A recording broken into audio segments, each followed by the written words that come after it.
Pride. Let's say you're at a party and there's that one person who won't stop talking about how amazing they are, like they're the human equivalent of a walking trophy cabinet. That's pride in a nutshell. It's the belief that you're just too fabulous for words, and everyone else should be on their knees thanking their lucky stars for your existence. Pride is like putting a giant inflatable ego on top of your head and parading around expecting everyone to cheer as you walk around. It's the ultimate self-promotion machine, cranked up to the highest level. If you're prideful, you're the protagonist in a movie where everyone else is just an extra. That means you believe you're the star of the show and the world only exists because you exist. But the reason why this is a deadly sin is that it makes you blind to your weaknesses and flaws. It can turn friendships and relationships into competitions. It also makes you prone to stomping on others to keep your shiny pedestal polished. Ultimately, it's a one-way ticket to social isolation and a seriously bruised ego. Too much pride will make you overconfident. When you're that confident about yourself, you'll feel nothing can hurt or bring you down, only for you to fall or lose to something or someone you believe was inferior. Double the pride, twice the fall. Envy. Envy is that deadly sin that can turn you into a grumpy, green-eyed monster. Let's say you're at a work event and your workmate shows up in a sparkling, fabulous outfit that makes everyone's jaw drop. Meanwhile, you're in your favorite t-shirt, feeling like you've got the fashion sense of a potato. Suddenly, you're hit with a wave of envy that makes you want to throw your chips at them and shout, "How dare you look better than me!" That's how envy works. This sin is like that sneaky gremlin in your mind, whispering, "Why should they have all the fun, glory, or awesome stuff? What about me?" It's the inner critic who never learned how to share and thinks the world's a giant competition. It doesn't just pop up for the glittering things either. It can be as petty as wishing you had your neighbor's new car instead of that beat-up old shitbox you drive daily. When envy strikes, you imagine how you'd like to swap lives with someone else. You might even dream of a magical life where your only problem is picking out which Lamborghini to drive. It's like your brain is running a 24/7 infomercial for how to be jealous and unhappy in 30 days or less. Being envious makes you see everyone else's life is a heist of luxury, while yours feels like a pickpocketed mess. When you're green with envy, it's tempting to burgle some success for yourself, even if it means breaking the law. You might start with small-time schemes, but soon you'll be robbing yourself of a clean conscience. In the end, you might find that the only thing you've really stolen is your own peace of mind and your happiness. After all, you can't focus and be happy with what you have because you're too busy daydreaming about having Elon Musk's level of wealth.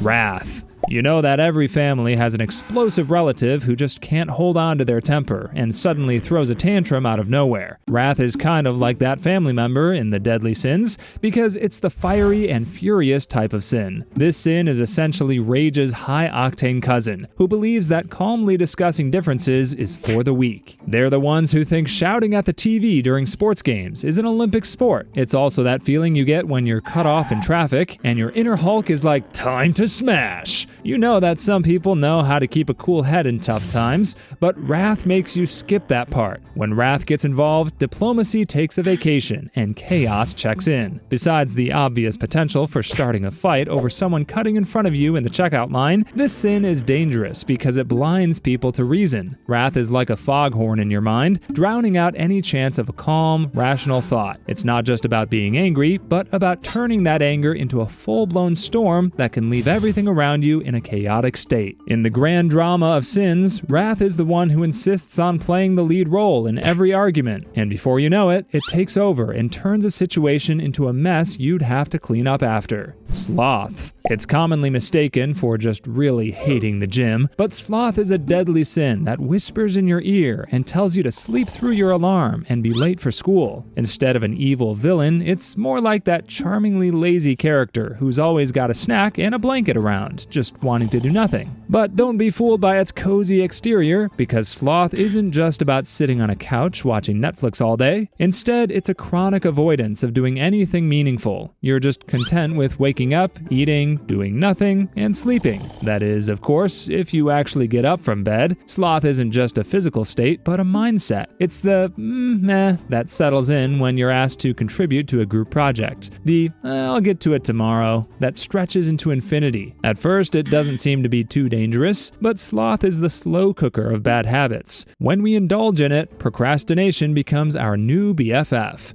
turning to-do lists into done lists of nothing done. It's like putting your dreams on cruise control with no brakes. It's also about being spiritually sluggish. The slothful person might be perfectly content staying in their comfort zone, but their heart and mind are stuck in neutral, missing the chance to make a difference or grow. Recognizing sloth in your life can be a wake-up call. It's like that moment when you realize your laundry pile has become a small mountain. That's when it's time to do the laundry and make something out of your life. Greed. Greed is that deadly sin that makes Scrooge McDuck look like a minimalist. When you believe that you want more than what you need in life, that's essentially greed being the unquenchable thirst for more. That means more money, more power, and more of everything. It's like having a bottomless pit where no matter how much you pour in, it's never enough. This sin is also like that annoying friend who's always trying to be better than everyone. If you mention you got a promotion, they'll tell you about their 5 promotions and a yacht. It's the internal dialogue that makes you believe that you need a bigger house, a fancier car, and a personal butler just to feel satisfied. But it's not just about competition or being better than everyone. Instead, it's the need to have everything and anything you want. Greed makes you think it's okay to pursue the entire world and leave a few tiny islands to the rest of the 7.8 billion people. The worst part about greed is you'll never feel content with your life. It can turn you into a money-hungry monster, always chasing more and never satisfied. This endless craving can make you forget about the people around you, leaving relationships empty and in the red. It robs you of happiness, leaving you with nothing but a bankruptcy of joy. You'll end up dying, realizing that not even $50 billion in the bank was enough to keep you happy. Gluttony. Let's say that you're at a buffet and just want to enjoy a good time eating a lot of food. But after you've gone for seconds, something whispers in your ear, saying you need to go for round 3. Soon enough, you've gone 10 rounds without feeling you've eaten your fill. That voice is gluttony. This sin is that friend who doesn't just sample every dish at the party, but insists on refilling their plate until it's a mountain of mashed potatoes with a heavy sprinkle of, "This is only the first round." It's more than just overeating, though. Gluttony is the art of treating food like it's your new best friend, one you plan to spend every waking moment with. But gluttony is at its worst when you're already at the point where you don't care about others. You're the 500-pound dude who eats a tray of lasagna while leaving nothing for the entire family. Soon enough, you're going to die of a heart attack or suffer from diabetes, and you only have your excessive love of food to blame. The excessive hoarding mentality can become a state of mind that transcends food. When you're consuming too much media, binge watching every show on Netflix,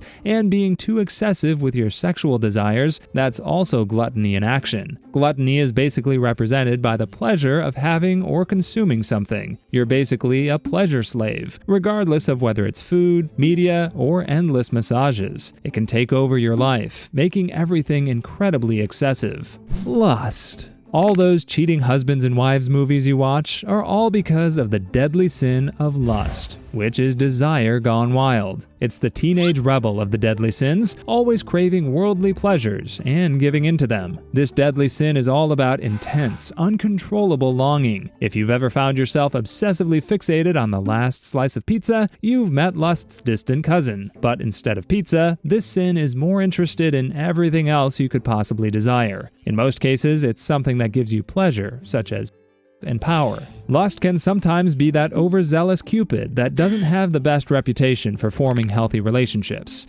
It's a sin that distracts you from genuine connections and forces you to go on a quest for instant gratification, which is usually that big O you get from that night out with that hot chick at the bar. But while it doesn't hurt to give in to pleasure from time to time, the problem with lust is that it's the gatecrasher of virtue. It knows how to turn your morals inside out to give way to your deepest desires. Sure, it might be okay to have a pleasurable night out with that girl who caught your eye, but not at your wife's expense. When those STDs are eating through you, cheating becomes the least of your worries. Lust doesn't know its boundaries and is looking to push you over the edge to pursue your desires. This sin wants you to step over everyone to reach the corporate or political ladder, and when it forms a triple threat with gluttony and greed, you wear a t-shirt that says, "I want everything." Vanity. Vanity is when you become the human equivalent of a selfie stick. It's a sin that makes you so obsessed with your looks or status that you'd put a peacock to shame. Let's say you're in a restaurant and there's that one person who's constantly checking their reflection on the nearest shiny surface,